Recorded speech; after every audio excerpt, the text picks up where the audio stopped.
Welcome to the NFL Coast to Coast podcast brought to you by thelines.com. Coming to you from the West Coast, Josh Lander, joined by Nate Weitzer. He's on the East Coast.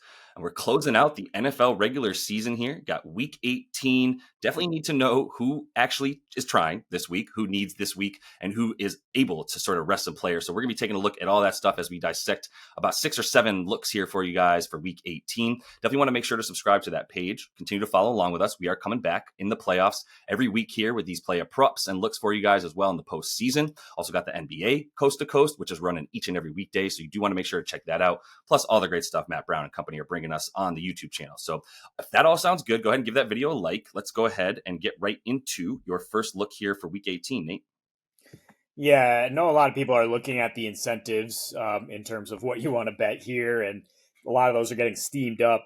So my first pick does have the Geno Smith incentive correlated a little bit, but I'm taking Charbonnet for 20.5 receiving yards.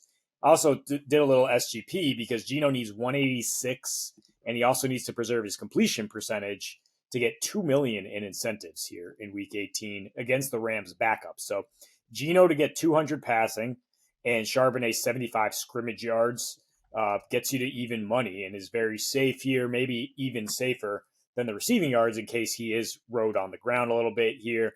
Like I said, the Rams are going with a full preseason lineup. It sounds like they're not even going to play.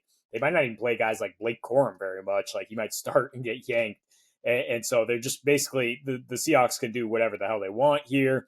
And Smith, it has got to be conservative to keep that completion percentage. So we'll see some dump offs to Charbonnet, who in his last 4 had been catching 3.3 for 26 yards per game. That includes one game where Kenneth Walker actually played and got 8 targets. So a lot more targets to go around here. He played between 75 and 80% of the snaps when Walker was out in 3 of the last 4. His route rate was up 60 to 80% in those. So he definitely, in a pass-heavy attack that is the Seahawks, he's definitely out there running enough routes to catch these quick dump-offs. And Geno should be safe with some of these throws, especially if he's dropping back a ton of times. So, I mean, and then there's the question, like, has he outperformed Kenneth Walker? And you got to look at, like, what's the situation for these teams that have nothing to play for? And going forward, it's like, well, Kenneth Walker's entering the final year of his rookie deal next year, and do they want to extend him? So, like, what do they have in Charbonnet? They're going to give him a full look. You'd think he did, pretty much outperform any Kenneth Walker game with that huge game against Arizona. He has looked like a better fit for their scheme, for their relatively poor run blocking. But I don't think that'll be an issue here, again, because the Rams are throwing out a JV squad. Yeah. No, for sure. I mean, I think he's sort of a little squirmy wormy right behind the line, getting through tiny little holes in the offensive line that they're creating for him. So I think it makes sense that he's having sort of a better second half of the season, especially than Kenneth Walker, who just sort of used like piss and vinegar to run through over and around people in the first 6 to 7 weeks of the season.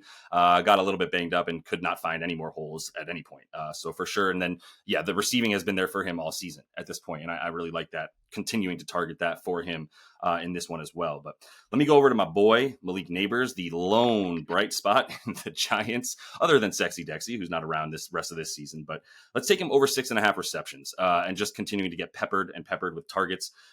Especially because it would be nice if he could keep this game close and help Dable look good enough to keep his job going into this offseason, which is dicey right now. But Neighbors in his last 5, 7.5 receptions per game, about 12 targets per game in that time frame as well. Kind of seems, I'm not going to say he and Locke kind of figured things out together last week. There were some broken coverages, but that's also what Malik does. You can just get the ball into his hands and he'll find the yardage. That's a big part of this, is the yak monster. So I don't know that he's going to have to be going too far down the field. At the same time, do we really think that it matters if against a team that just really isn't going to be trying? He's going to be going up against guys who are probably fighting for their career and contracts much more than starters in the league that have done a really good job to make this Eagles pass defense what it's been this season. But he is number 1 in target share among receivers in general. So 35% of the Giants' targets are going to Malik Neighbors, regardless if they got Tommy Cutlets back there, Kerry Collins, whoever they got back there. The ball's going to Malik Neighbors. For those of y'all that thought Wan'Dale Robinson was a thing in this league, I'm sorry, man. He's just not a good enough route runner for what he is. But if you look at him last week, 7 of his 8 balls he caught on extremely high percentage looks versus the Colts, which is what I was just talking about, getting some a few more short yardage plays, or at least, 8 to 10 yards down the field, turn around, get the ball, do work. And I think that's going to be what we see here.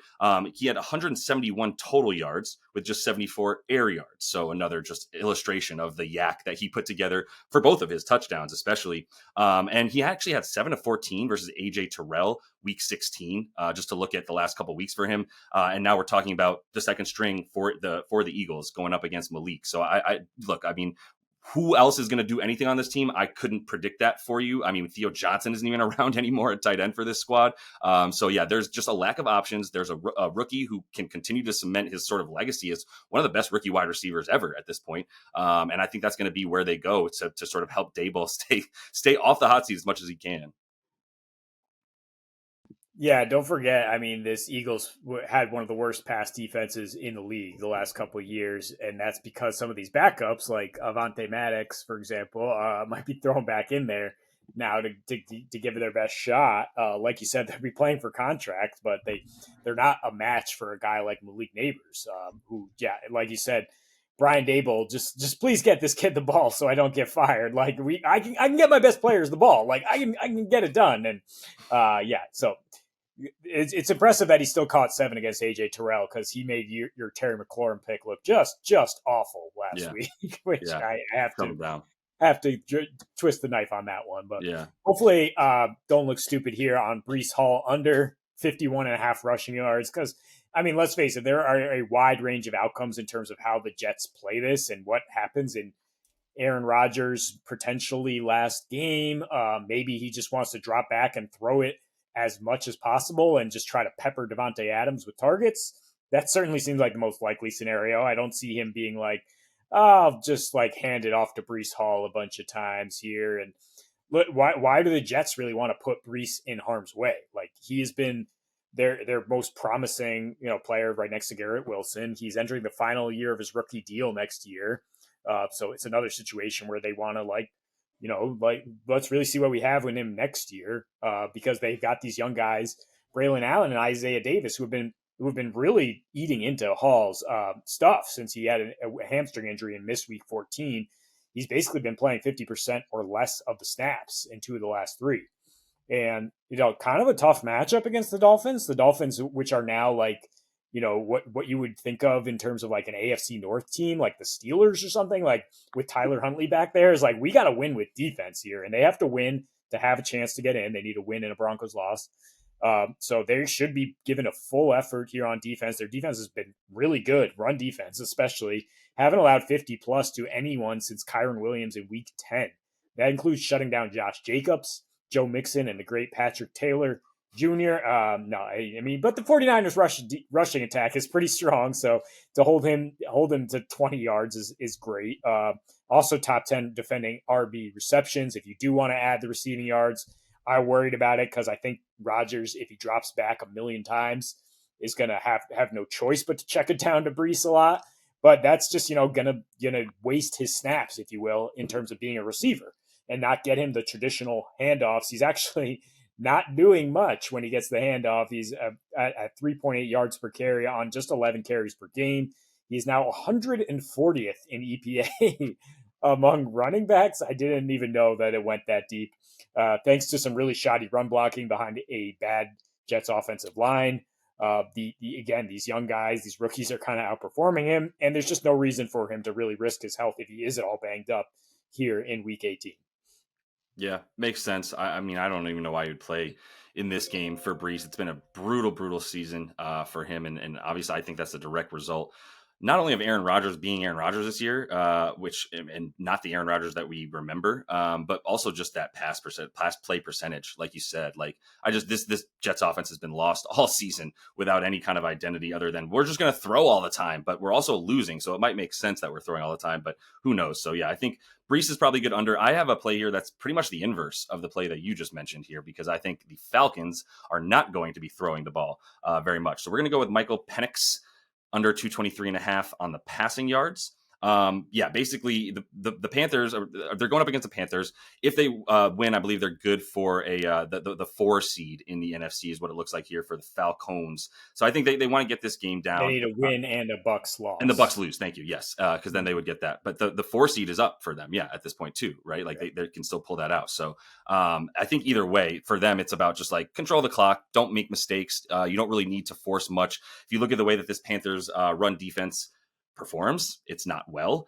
We can probably call them. Well, we'll say they're up there in the top 3 worst rush defenses in the league. 46% of the yards that they've allowed in their last 3 are via the rush. That is second highest in the league. And on the season, 44.5% of the yards coming against them on the ground as well. That's the highest in the NFL. And Atlanta, I mean, even with Kirk, they still started to show a propensity to rush the ball more towards the end of the season. And really, in general, this year, finally getting Bijan involved the amount that he should be involved. Let's put it that way. And that's probably where he'll still be throwing the ball when he does, because a lot of guys have taken a hit from having Penix in there in a couple weeks. But yeah, Atlanta's already 4th highest in rush play rate at 54% in their last 3 specifically. They're in the top 7 this season overall there. And that was even despite going down to 38% in an OT shootout game versus Washington. They've had a couple of those this year where they were like, Kirk, go ahead and do Kirk stuff until your leg falls off and your Achilles can't work anymore, which is where we're at with Kirk Cousins, unfortunately, who I don't think we'll see next season. But even in these like big, massive shootout sort of, anomalies for the way that this Falcons offense has played this year, they're still at that level of rush play rate, especially in the last 3, like we're saying here. But yeah, basically Penix, this is about his ceiling, right? Is 223. That's the top yardage that he's accrued this year in a game, and that was in 35 attempts against Washington in that the shootout that we saw there as well. And yeah, I mean, look, the completion rate not even at 60%. If he's trying to throw deep, we're talking about an 18% completion percentage on balls that are thrown, like 20, 25 plus yards, and his adjusted yards per attempt at about 5.5. So this is going to be short yardage plays. The only way I can see this getting screwed is like not even 1, but 2 big yards after the catch kind of performances from one of these dudes. But Panthers been all right, at least at tackling, not allowing too much after the catch. Most importantly, like this is just going to be a run heavy team in this game. So I don't know why you would think Penix is going to get the opportunities.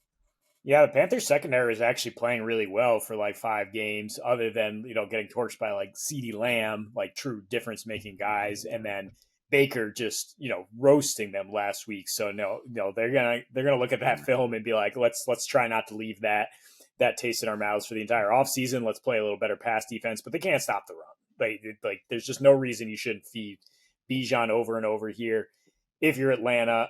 And yeah, I mean, not to say like this is his ceiling permanently. He's only started 2 games, but in this kind of like late season spot start, I don't think the Falcons are going to put that much on Penix's plate with the stakes here, which is they absolutely need a win, and the other game's going on at the same time, so they can't necessarily play it like based on that. Like they just got to go out there and get the W. So let's get to the big game here of Week 18. Got a couple picks. And this is the one you can count on being played like a playoff game, and the stars showing up, I think, considering both defenses kind of suck.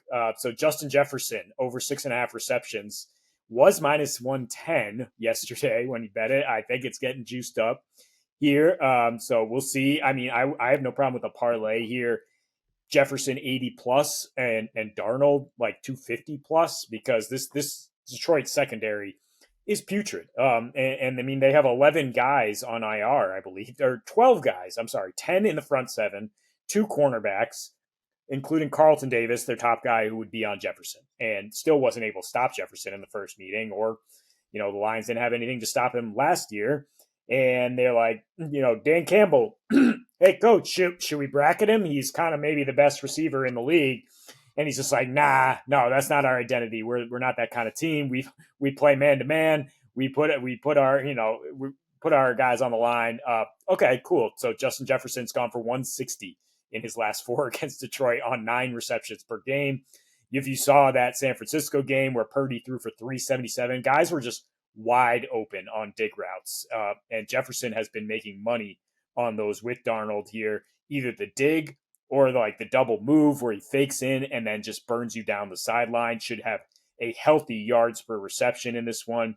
The total steamed up to 56.5. So definitely like the star receivers to do their thing. Yeah. Yeah, for sure. No qualms there. I took Brock the Rock last week, 250. That was my one hit last week, actually. So yeah, I think taking anything that involves yards through the air versus Detroit right now, who was already a pass funnel, not necessarily an awful pass defense, just a pass funnel. Injuries, everything depleted. I think, yeah, we're in a spot now where you got to be worried about them in the playoffs for sure, and in this one for Jetta for sure. Let me take a pretty correlated bet on the other side of the ball here and just talk about Amon Ra, ASR, the ARSB. Actually, he loves to go by that. Anyway, 76.5 receiving yards for Amon Ra. He's so good, man. He's just so good. And he's going to be going up against a similar pass funnel defense here for the Minnesota Vikings. He went for 860 and a touchdown last week in what we'll basically call a bye week against SF. It was a preseason game, is basically what it was the equivalent of, because it did not matter in the standings for either of those teams, really. And it pulled it out by 6. But the fact that he had 8 receptions, 60 yards, and a touchdown in a game that barely mattered, did not even run 100% route participation last week. Yeah, I think this is definitely going to be another good matchup for him. So Byron Murphy is going to be on Jameson Williams. Blanketed him. What do you have? Negative yards in the last game that they played against the Vikes there. So I don't know that you're going to want to go back to him in any fashion in this particular matchup.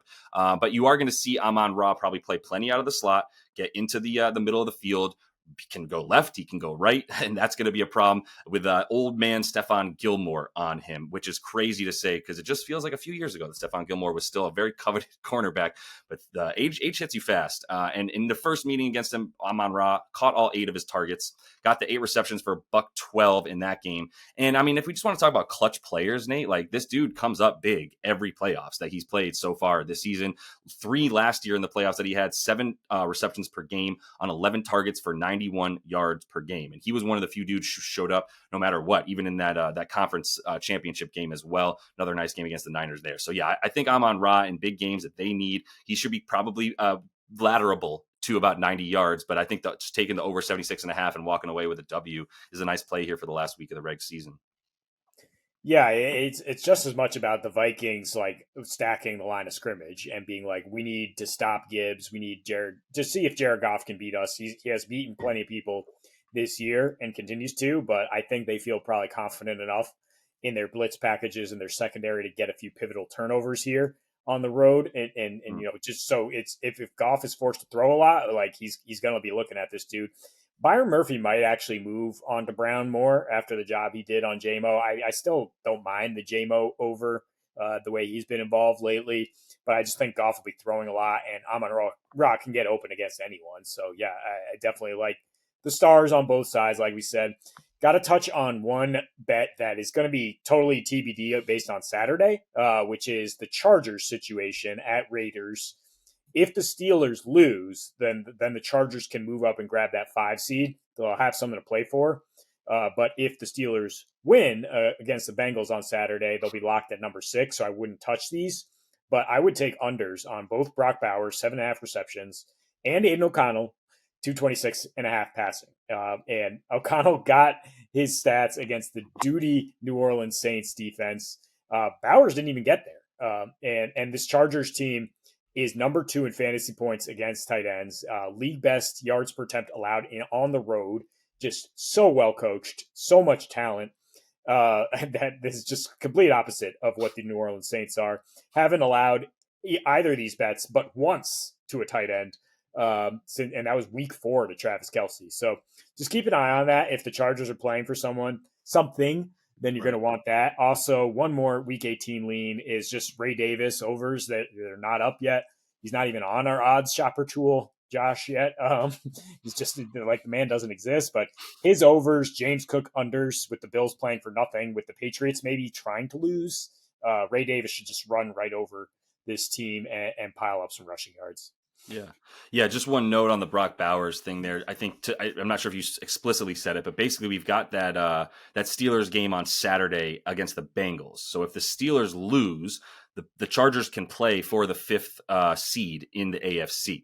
So to your point, if the Steelers do lose to the Bengals on Saturday, that's how you know that the Chargers are going to care about that game enough to really come out and try to limit what Brock Bowers does. But yeah, the Raiders are just saying F it. So in the event that like they don't have anything to play for, they're just going to trot their best player back out there, see if he can't win Offensive Rookie of the Year, which I imagine he's going to, and then just call it a day. But like, yeah, if they got nothing to play for, then it's a little bit scarier, right? Oh, whoa. Runner up. Jaden Daniels, I think, is your offensive rookie of the year. I suppose that's fair. Excuse me. But he can be going for the record here. I mean, he's still got one of the best rookie tight end seasons ever. I don't know if it's yet the best, but it's up there. And unfortunately, he did it during a season where, Jaden Daniels, the second coming of Robert Griffin, the third and probably better, is now taking the Commanders by storm. But it's going to be a fun Week 18, man. Definitely want to make sure to check out everything we have there on the YouTube channel. Subscribe to that page. We've got plenty of angles for you guys and all the game breakdowns and these player props as well. So we're coming back next week for some playoff action. And until we see you next, happy betting.